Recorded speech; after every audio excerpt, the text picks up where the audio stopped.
കൊടുക്കുന്ന സുജൂദിന് തടസ്സം സൃഷ്ടിക്കുന്ന രീതിയിലാകരുത് നമ്മുടെ പ്രയോഗം. പറഞ്ഞ ഇസ്ലാമിനെ കുറിച്ച് പറയാൻ പറ്റില്ല. നബിയുടെ കാലത്ത് ഒരു കുട്ടി ഒരിക്കൽ ഇങ്ങനെ ഇത്രയും മുടി വടിച്ച് ഇത്രയും മുടി നിർത്തി വന്നപ്പോ നബി ചീത്തൊന്നും പറഞ്ഞില്ല. നബി ഉപദേശിക്കുക ചെയ്യാം. നബീന്റെ നല്ല രസമാണ്. നബി ഓരോ തിന്മകളെ കാണുമ്പോ അതിന് കൈകാര്യം ചെയ്ത രീതി രസമാണ്. ഒരിക്കലും കുട്ടിയോട് പറഞ്ഞു, എന്തൊരു ഭംഗിയുണ്ട് നിന്നെ കാണാൻ, ഇങ്ങനെ മുട്ടിയിട്ട് കൂട്ടുന്നുണ്ടേ, നല്ല രസം തന്നെ കാണാൻ.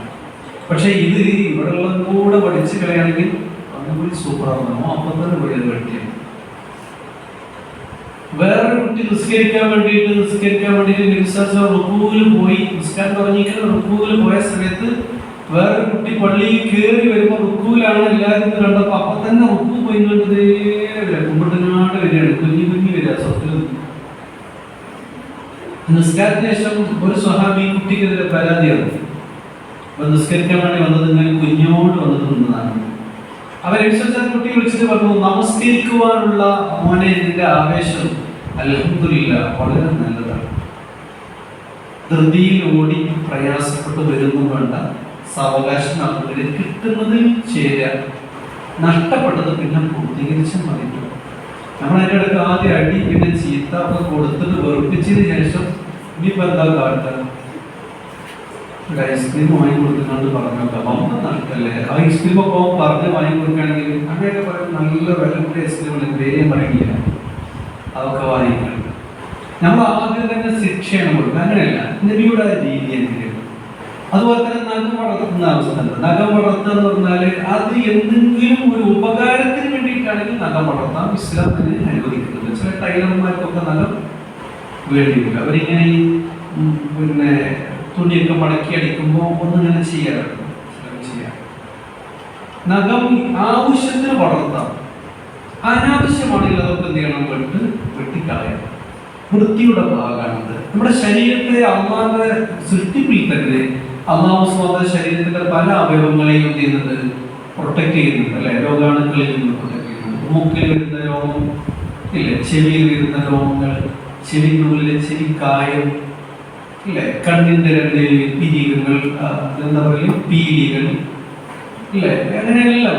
അതുപോലെ തന്നെ ചുണ്ടില്ലെങ്കിൽ അവസ്ഥ ഇപ്പൊ വായ സംരക്ഷിക്കാനുണ്ട് രണ്ട് പുളികളെ അല്ലെ, ഡോറ് അവിടുന്നുള്ള ചുണ്ടുകൾ, ഇങ്ങനെ എല്ലാം ഉണ്ട്. തൊലി എന്ന് പറഞ്ഞ സംഗതിന്റെ ഭയങ്കര പ്രൊട്ടക്ഷനാണ്.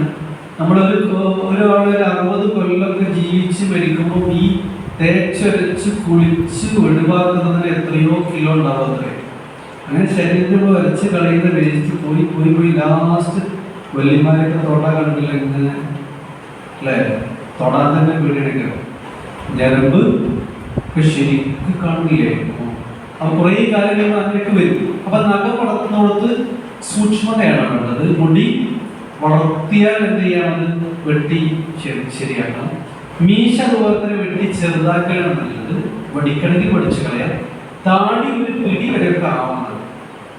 താടി ഒരു പിടി വരെയൊക്കെ ഉള്ളത് എന്താണ്, ചീകി വൃത്തിയാക്കിയിട്ട് കൊണ്ട് നടക്കുന്നതാണ് വളരെ പ്രധാനപ്പെട്ട കാര്യം. ഒരാൾ നിസ്കരിക്കുന്ന സമയത്ത് നല്ല നീളന്താടി ഉണ്ടായാലും ഇതിനിടക്കിടക്ക് ആ താടി ഇങ്ങനെ പിടിക്കുമ്പോൾ നബി പറഞ്ഞു, അദ്ദേഹത്തിന്റെ തത്വ താടിയിലാണ്, ഹൃദയത്തിലല്ല. അപ്പൊ നിസ്കാരത്തിന് തടസ്സം ഉണ്ടാക്കുന്ന താടി നമുക്ക് വേണ്ട.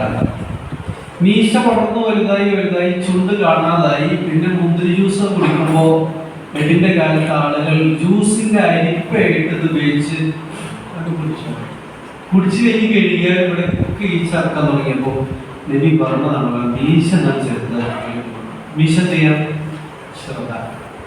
ഓക്കെ, താടി എന്തിനാണുള്ളത്, ക്ലീൻ ആയിട്ട് വൃത്തിയാക്കിട്ടോ.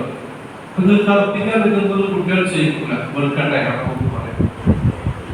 ഓക്കെ, മൈലാഞ്ചി നമുക്ക് എന്ത് ചെയ്യാം, ഇടാം, ഒരു പ്രശ്നമല്ല. പക്ഷെ സൈഡ് എഫക്റ്റ് ഉണ്ട് എന്ന് തോന്നിയാൽ എല്ലാ കാര്യവും ഇടണം. വെള്ളം നിസ്കരിക്കണമെന്നുണ്ട്, വെള്ളം തൊടാൻ പാടില്ല. ഉണ്ടാവുമെങ്കിൽ വെള്ളം കൊണ്ട് നയം ചെയ്യാൻ വന്ന മതമാണ് ഇസ്ലാം അല്ലേ.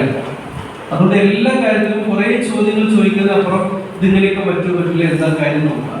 ഒരു കാര്യം നന്മയാണോ തിന്മയാണോ എന്ന് എനിക്ക് എങ്ങനെ മനസ്സിലാക്കാം. ഒരാൾ സ്വഹാബി ചോദിക്കുമ്പോൾ നബി എന്താ പറഞ്ഞത്, ചെയ്തു കഴിഞ്ഞാൽ നിനക്ക് സന്തോഷവും സന്തോഷം ഉണ്ടാക്കുന്ന കാര്യങ്ങളൊക്കെ നല്ല കാര്യങ്ങളാണ്.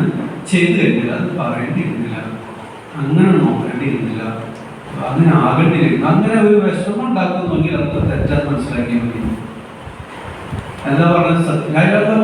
എല്ലാവരും പണ്ഡിതന്മാരാക്കി അന്ധവിശ്വാസം. അവർ നിങ്ങൾ അങ്ങനെ തീരുമാനിച്ചാൽ മതി. സ്വന്തത്തോട് ചോദിക്കുക. ഏത് തിന്മ ചെയ്യാൻ നമ്മൾ പോകുമ്പോഴും മനസ്സ് പറയും കണ്ടട്ടാ ദുരിതം പിടിക്കപ്പെട്ടുണ്ടാവും. ഇങ്ങനെ പറഞ്ഞു വരുമ്പോഴൊക്കെ നമ്മൾ നേരെ എന്ത് ചെയ്യും? പ്രൊജക്റ്റ് ചെയ്തു പോയാൽ ചെയ്യും, അവസാനം ചെയ്യും പിന്നെ പത്രത്തിലൊക്കെ വരും പോകണം. അപ്പൊ എല്ലാവരും അറിയും. അപ്പൊ തിന്മയിലേക്ക് പോകും നമ്മൾ എന്ത് ചെയ്യണം? അപ്പോ മനസ്സിനോട് ചെയ്യണം, അപ്പൊ അങ്ങനെ ചെയ്യരുത്. ഏത് കാര്യത്തെ കുറിച്ചാണെങ്കിലും അങ്ങനെ തന്നെ. എന്തിന്റെയും എന്താ അവരോട് ജീവിച്ച് കൊണ്ടിരിക്കില്ല, മരിക്കും. മരിച്ചാൽ പിന്നെ എന്ത്? ഞാൻ ഇങ്ങനെ കർമ്മമായിട്ട് പോയാൽ മക്കളൊക്കെ മൊബൈൽ ഉപയോഗിക്കുന്ന ആളുകൾ, മൊബൈൽ നമ്മൾ വാങ്ങിയത് എന്തിനാണ്? യൂസ് ചെയ്യാനാണ്.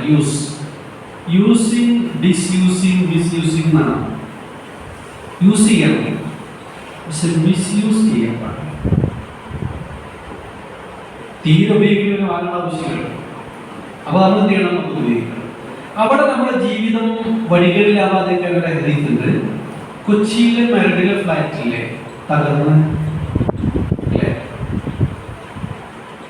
10-12 ജില്ലയിൽ 200 അപ്പാർട്ട്മെന്റുകൾ ഉണ്ടായിരുന്ന ആ ഫ്ലാറ്റ് ബോംബിട്ട് തകർക്കുക ചെയ്തത്. യൂട്യൂബിലുണ്ട് കേട്ടോ. കുറഞ്ഞ സെക്കൻഡുകൾ കൊണ്ട് അതിങ്ങനെ തകർന്നു പോയതുപോലെ ആ വീഡിയോകൾ കാണണം. എന്നാലും ഞങ്ങളുടെ ഹദീസിന് മനസ്സിലാവും. നബി പറയുന്നുണ്ട്, നാളെ പരലോകത്ത് കുറെ സൽക്കരവുമായിട്ട് ആളുകൾ വരും. ഭയങ്കര സൽക്കരവും കുമാരുണ്ടാവും, പക്ഷെ അതെല്ലാം ധൂളിയായി പോകും. സ്വഹാബത്ത് വെച്ചു, ആർക്കെ നബി അങ്ങനെ വരുന്നത്? ആരുടെ കർമ്മങ്ങൾ അങ്ങനെ ധൂളിയായി പോകുക? കൊച്ചിയിലെ മരടിലെ ഫ്ലാറ്റ് തകർന്നത് പോലെ ധൂളിയായതുപോലെ ആരെന്താണ് ഇങ്ങനെ ആവുക? അപ്പൊ വിശ്വാസം പറഞ്ഞത് അവൾ അവരുടെ രഹസ്യ ജീവിതത്തിൽ അള്ളാഹുവിനെ സൂക്ഷിക്കാത്തവനാണ്. ഏതാ രഹസ്യ ജീവിതം? നമ്മൾ കിടക്കുന്ന നേരം, നമ്മുടെ കയ്യിൽ മൊബൈലുള്ള സമയം, നമ്മൾ ഒറ്റയ്ക്കുന്ന സമയം, അള്ളാഹ് ഏറ്റവും കൂടുതൽ നാണം വെറുപ്പുണ്ടാകലൊക്കെ ഒറ്റയ്ക്കിരുന്ന് തിന്മയുമ്പോഴാണ്. കാരണം അപ്പൊ ആകെ ആരുള്ളൂ അവനത്? അവരുടെ കൂട്ടുകാരെങ്കിലും ഉണ്ടല്ലോ. ഇത് ഞാനും എന്റെ അടിമയും ഒറ്റക്കാവുമ്പോൾ വരും ഇവർ തിന്മ ചെയ്യുന്നുവെങ്കിൽ അള്ളാഹു അല്ലാതെ അത്തരം ആളുകളെ കുറിച്ച് ലജ്ജിക്കുന്നു എന്നുള്ള ഹദീസ് കാണാൻ പറ്റും. അപ്പൊ എന്താണ് ജീവിതം ബ്യൂട്ടിഫുൾ ആകാനും മനോഹരമാകാനും വേണ്ട എന്താണ്? മരിച്ചു പോകണം എന്നുള്ള ചിന്ത നമുക്കുണ്ടാവുക. ആയുസ് വളരെ കുറച്ചുള്ളൂ എന്ന ചിന്ത ഉണ്ടാവുക. ഞാനൊരു കാര്യം ചെയ്താൽ എന്താണ് അതിന്റെ പ്രതിഫലം, എന്താണ് ഇവിടെ ജീവിതത്തിൽ അതിന്റെ പ്രതിഫലനം, എന്നുള്ളതാണ്. ഇനി നിങ്ങളോട് പൊതുവെ പറയാനുള്ളത് വെച്ചാൽ ഇപ്പോഴത്തെ കാലം ഞാൻ ഈ കൗൺസിലിംഗ് മേഖലയിൽ ഉണ്ടായിരുന്നത് കുറേ കേസുകൾ വരാനുള്ള കംപ്ലീറ്റ് അഫെയർ കേസുകളാണ്. 7ാം ക്ലാസ് വരെ ആൺകുട്ടികളും പെൺകുട്ടികളും ഭയങ്കര ഫൈറ്റിംഗ് ഉണ്ട്. ഡ്രസ് എടുത്താൽ അധികം ഭയങ്കര അല്ലേ? ചെറുക്കാം പെണ്ണയാണ് നമ്മൾ ഭയങ്കര പ്രശ്നം. ഹിരിമങ്ങളുടെ 8-9-10 +1 +2 കാർഡോട് കൂടിയിട്ട് നമ്മുടെ ശരീരത്തിലുള്ള ഹോർമോണിന്റെ പ്രവർത്തനത്തിന്റെ ഫലമായി നമുക്ക് ചിരിക്കാനും സംസാരിക്കാനും സ്നേഹിക്കാനും അടുക്കാനും തോന്നും. ഇത് ശരിക്ക് നമ്മുടെ ലൈഫിന്റെ ഒരു വികാസത്തിന്റെ, വികസനത്തിന്റെ, ഒരു മാറ്റത്തിന്റെ ഒന്നായിട്ട് നമ്മൾ കാണണം. ആരെ തന്നത്? അള്ളാഹു തന്നതാണ് അല്ലേ? ആൺകുട്ടികളെ കുറിച്ച് വീശ വരാത്തതാണ് അല്ലേ? മാറ്റണം അല്ലേ? സൗണ്ട് മാറും. 14 വയസ്സ് സൗണ്ട് മാറും. എന്താണ് അന്ന് തരുന്ന മാറ്റാണ്. പക്ഷെ ഈ മാറ്റങ്ങളെ നമ്മളെല്ലാവരും ഉൾക്കൊള്ളാൻ കഴിയണം. 7ാം ക്ലാസ്സിൽ വരെ പഠിക്കുമ്പോൾ ചിലപ്പോൾ കല്യാണത്തിന് പോകാൻ വരുന്ന കുട്ടി വരും. 8-ലൊക്കെ ഞാൻ വരാം. അപ്പൊ മാതാപിതാക്കൾ തിരിച്ചിരിക്കുന്നത് അത് മോനൊക്കെ വലിയ ആളായി, മോളൊക്കെ വലിയ ആളായി, കുട്ടി കൂടെ വരാതായി. ഒറ്റക്ക് പോകാൻ പഠിച്ചവർക്ക് പോയിക്കോട്ടെ, അതൊരു വളർച്ചയല്ലേ? അവളെ വാപ്പ അടുപ്പിച്ച് നമ്മൾ കഞ്ഞിന്റെ കൊടുക്കാൻ മോളെ വിടാൻ പറ്റുള്ളൂ, മോനെ വിടാൻ പറ്റുള്ളൂ. അങ്ങനെ പ്രൊസീജിയർ ചിന്തിച്ചതായി. അങ്ങനെയൊക്കെ നമ്മൾ വരും. അതുപോലെ തന്നെ നിങ്ങൾ വലിയ കുട്ടികളോ പ്രായപൂർത്തികളായ കുട്ടികളായി മാറും. ആ സമയത്തൊക്കെ നിങ്ങൾ കൂടുതൽ നിങ്ങളെ കുറിച്ച് ജാഗ്രത ഉണ്ടാവുന്നതാണ്. അറിവില്ലായ്മ കൊണ്ട് നമ്മൾ അബദ്ധങ്ങൾ ചെയ്ത് ജീവിതത്തെ നശിപ്പിക്കാൻ പാടില്ല എന്നുള്ളതാണ്. നിങ്ങളെ 10ാം ക്ലാസ് വരെ നിങ്ങളെ മാതാപിതാക്കൾ പഠിപ്പിക്കുന്നു, പിന്നെ +1 ചേർക്കാൻ വേണ്ടി അലോട്ട്മെന്റ് കാത്തിരിക്കുന്നു, അലോട്ട്മെന്റ് വന്നു +1 ചേർക്കുന്നു, നിങ്ങൾ പറഞ്ഞ കോഴ്സ്, അത് കഴിഞ്ഞ് ഡിഗ്രി ആയി, പിന്നെ PG കൂടെ വളർന്നു, സെറ്റ് വേണം, നെറ്റ് വേണം, ഒക്കെ ആയി. ഇങ്ങനെയൊക്കെ നിങ്ങൾക്ക് വേണ്ടി സമയവും അധ്വാനവും പണവും പ്രാർത്ഥനയും ഒക്കെ നിർവഹിക്കുന്ന മാതാപിതാക്കൾക്ക് നിങ്ങളുടെ വിവാഹ വിഷയത്തിൽ മാത്രം ഏതെങ്കിലും ഒരു മദ്യപാനിയെ പിടിച്ചിട്ട് കുട്ടിനെ കെട്ടിക്കണം ഏതെങ്കിലും വാപ്പാന്ന് തോന്നോ? അതുകൊണ്ട് നമ്മുടെ ഇടകൾ കണ്ടെത്തേണ്ട ആവശ്യമില്ല. അതാ സമയമാകുമ്പോൾ മാതാപിതാക്കൾക്ക് മനസ്സിലാണല്ലോ. വിവരം തേടി പോകേണ്ട സമയത്ത് വിവരം തേടി അന്വേഷിച്ച് തേടി പിടിച്ച് വിവരം നേടുന്നതാണ്. വിവാഹത്തിന്റെ സമയത്ത് എഴുന്നേൽക്കണം വേണ്ടേ? രണ്ടും വേണം. എന്നാലോ നമുക്ക് 8ാം ക്ലാസ് മുതൽ തന്നെ പ്രാർത്ഥിക്കാം. ഏറ്റവും നല്ല ഇണ എനിക്ക് നൽകണമൊക്കെ പ്രാർത്ഥിക്കാവുന്ന സ്വാതന്ത്ര്യമാണ്. അങ്ങോട്ടും ഇങ്ങോട്ടൊക്കെ തന്നെയാണ്. നമ്മുടെ ഉമ്മാനെ നമുക്ക് തിരഞ്ഞെടുക്കാൻ സ്വാതന്ത്ര്യമില്ല, ഉപ്പാനെ തിരഞ്ഞെടുക്കാൻ സ്വാതന്ത്ര്യമില്ല, ഏത് നാട്ടിൽ ജനിക്കണം തീരുമാനിക്കാൻ സ്വാതന്ത്ര്യമില്ല, ഇണയെ തിരഞ്ഞെടുക്കാൻ സ്വാതന്ത്ര്യമുണ്ട്. അപ്പൊ നമ്മളെന്താ ചെയ്യാൻ? നല്ല ഇണയെ കിട്ടാൻ വേണ്ടി പ്രാർത്ഥിക്കാം. അങ്ങനത്തെ ഒരു അവസ്ഥ വരുമ്പോൾ ഉമ്മാനെ അറിയിക്കണം. അല്ലാതെ എനിക്ക് മാതാവും വേണ്ട, പിതാവും കുടുംബമൊന്നും വേണ്ട, ആരും വേണ്ട, എനിക്ക് അയാൾ മാത്രം, ഞങ്ങൾ പോകണം. എന്നിട്ട് പോയിട്ട് ഒരുമിച്ച് ജീവിച്ചു. ഓക്കെ, ഒരുമിച്ച് ജീവിച്ചിട്ടോ, ഓക്കെ, അന്നാൻ അനുഗ്രഹപടി, ഓക്കെ, കുട്ടിയെ പ്രസവിച്ചു, എന്നിട്ട് കുറെ കാലം ജീവിച്ചു. ഓക്കെ, എന്നിട്ട് തിന്ന് കുറെ നടന്ന് സെൽഫി ഒക്കെ എടുത്ത് ഫേസ്ബുക്കിൽ ഫോട്ടോ എടുത്ത് വിവാഹ വാർഷിക ആഘോഷിച്ചിട്ട് അവസാനം മരിക്കൂലേ? പക്ഷേ കവറിൽ കടക്കട്ടെ. എന്നിട്ട് അവിടെ മുതൽ പിന്നെ എന്താ കിട്ടുക? സ്വർഗമോ? ഉമ്മാന്റെ കാര്യമുള്ള സ്വർഗം കിട്ടുമോ? ഉപ്പാന്റെ തൃപ്തി സ്വർഗം, അന്നാന്റെ തൃപ്തി കിട്ടുമോ? കുടുംബ ബന്ധങ്ങൾ തകർത്താൽ സ്വർഗം കിട്ടുമോ? പിന്നെ അവിടെ തന്നെ. അപ്പൊ ഒരു 70 കൊല്ല ജീവിതത്തിലെ ഒരു 10-20 കൊല്ലക്കാലത്തെ ക്യാമ്പസ് ജീവിതത്തിന് ശേഷം യഥാർത്ഥ ലൈഫ് കൃത്യമായി അക്കോമഡേറ്റ് ചെയ്യേണ്ട, ശരിക്ക് നിർവഹിക്കേണ്ട 10-40 വയസ്സക്കാലത്തെ ജീവിതത്തെ മുഴുവൻ കളഞ്ഞു കുളിച്ചിട്ട് നരകത്തിലേക്ക് പോകാനാണ് നമ്മൾ ശ്രമിക്കേണ്ടത്. അല്ല, അപ്പൊ അവിടെ എന്ത് ചെയ്യണം? അതൊക്കെ നമ്മുടെ പേഴ്സണാലിറ്റി രീതിയിൽ സൂക്ഷിക്കണം. ഒരാളും എത്രയും നമ്മോട് ഒരാൾക്ക് സംസാരിക്കാം, ചിരിച്ചോട്ടെ, സംസാരിച്ചോട്ടെ, ഒന്നും ഇസ്ലാമികതയല്ല. പക്ഷെ അയാളുടെ സംസാരം ചിരിയിൽ നമ്മൾ നോ എന്ന് പറയേണ്ടി വന്നാൽ നോ എന്ന് പറയുകയാണ്, ചെയ്യരുതെന്ന് പറയുകയാണ്, എനിക്കത് ഇഷ്ടമല്ല എന്ന് പറയുകയാണ്. അവിടെയാണ് നമ്മുടെ വിജയം. അപ്പൊ മനുഷ്യ ജീവിതത്തിൽ പാടില്ല എന്ന് പറയുന്ന കാര്യം പാടില്ല എന്ന് പറയാനും, നെഞ്ചി വിരിച്ച് പറയേണ്ട കാര്യം അങ്ങനെ പറയാനും കഴിയണം. പ്രവാചകൻ തിരുമേനി സല്ലല്ലാഹു അലൈഹി വസല്ലം വാള് മരത്തിന്റെ കൊമ്പിൽ തൂക്കിയിട്ടിട്ട് വിശ്രമിക്കുന്ന സമയത്ത് ശത്രു വന്നിട്ട് അതേ വാളെടുത്തിട്ട് നബിയെ വിളിച്ചുകൊണ്ടത് ചോദിക്കുന്ന ഒരു ചോദ്യമുണ്ട്. മുഹമ്മദ്, ഞാനിപ്പോ നിന്നെ കൊന്നാൽ ആരാണ് നിന്നെ രക്ഷിക്കുക? അതല്ലേ?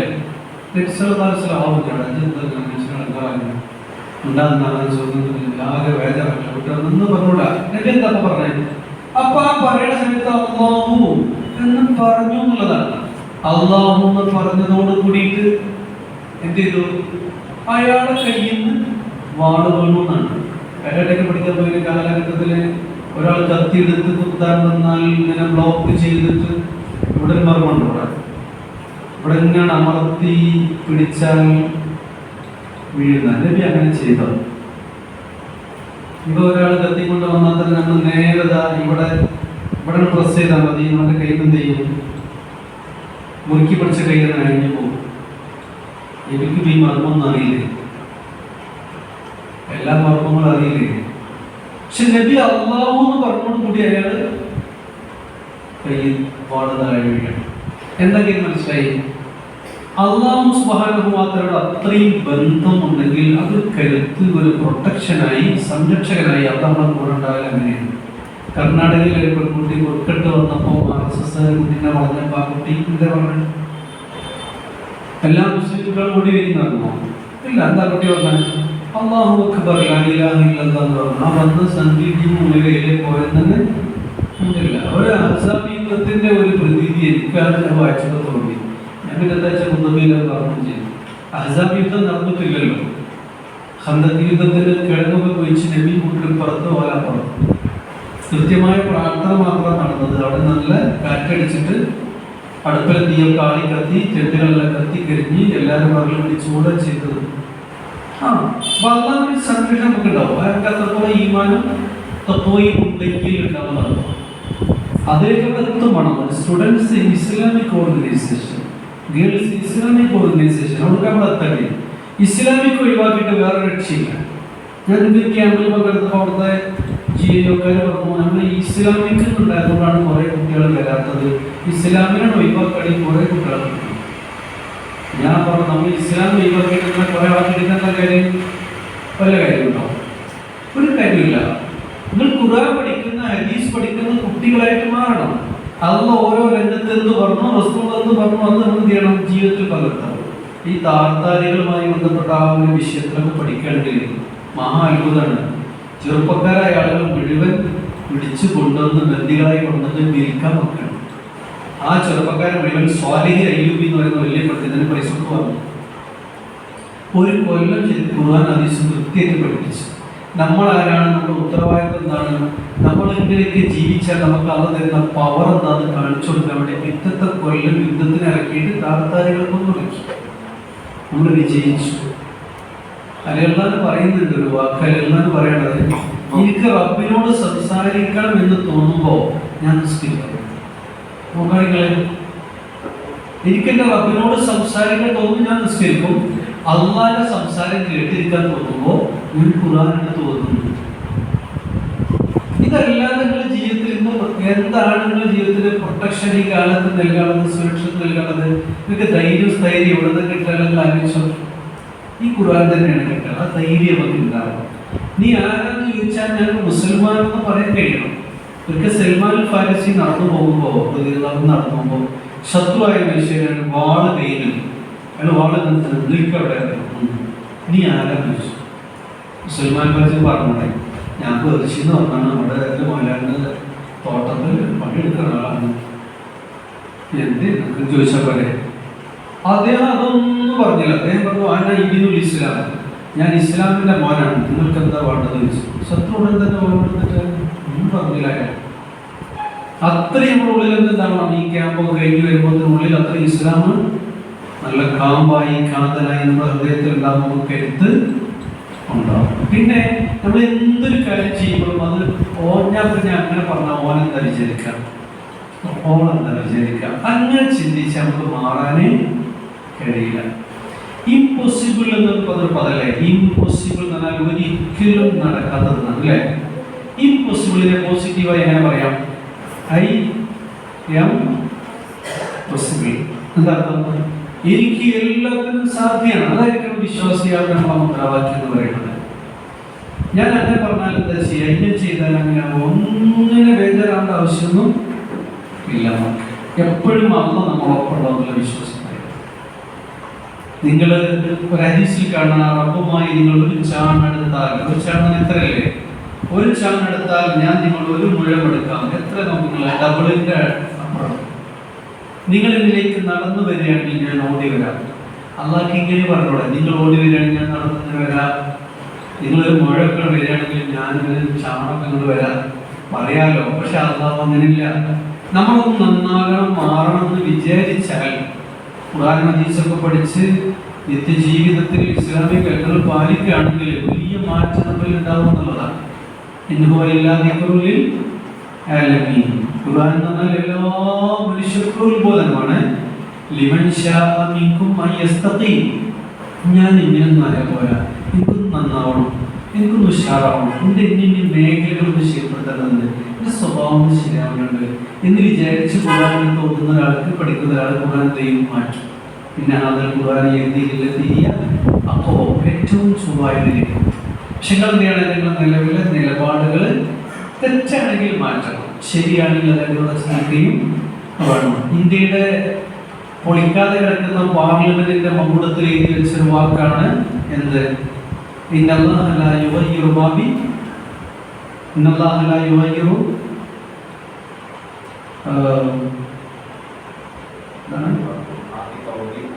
ഇന്നല്ലാഹ ലാ യുഗയ്യിറു മാ ബി ഖൗമിൻ ഹത്താ യുഗയ്യിറു മാ ബി അൻഫുസിഹിം. എന്താ അർത്ഥം?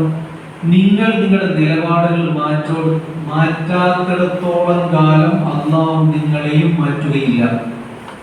പേരിന് കുറെ വിമാനങ്ങൾ എത്തിക്കുന്നു. അവരൊക്കെ നിലപാട് നല്ല മാറ്റിയിട്ട് സമൂഹത്തിൽ സമുദായത്തൊക്കെ പരിഗണിക്കുകയാണെങ്കിൽ ഇന്ത്യൻ ചരിത്രത്തിലെ ഏറ്റവും നല്ല ഭരണം ഇപ്രാവശ്യത്തെ എംപിമാർക്ക് അയച്ചു കൊടുക്കും.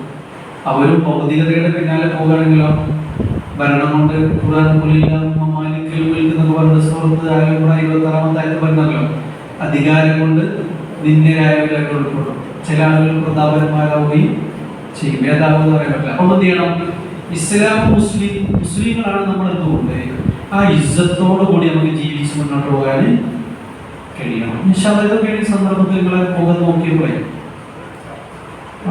പറയണമെന്ന് തോന്നിയത്. നിങ്ങൾക്ക് എന്തെങ്കിലും ചോദിക്കാൻ എന്ത് ചെയ്യാം? ചോദിക്കാം. ഇനി ചോദ്യം വരുമ്പോൾ ഒരു മറുപടി പറയാൻ കഴിയില്ല, അത് മറുപടി പറയാം. ഇൻഷാ അല്ലാഹ്. അപ്പോൾ അതിനുള്ള അവസരമാണ് കുറച്ചുകൂടെ എഴുതിക്കേണ്ടത്.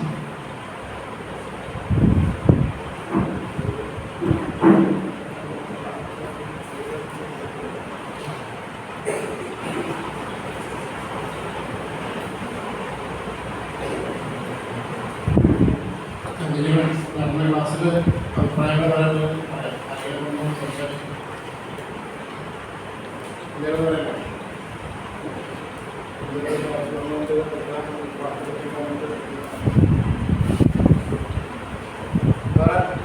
വേറെ തയ്യാറായിരിക്കും. അല്ലെങ്കിൽ അഭിപ്രായങ്ങൾ പറയാം.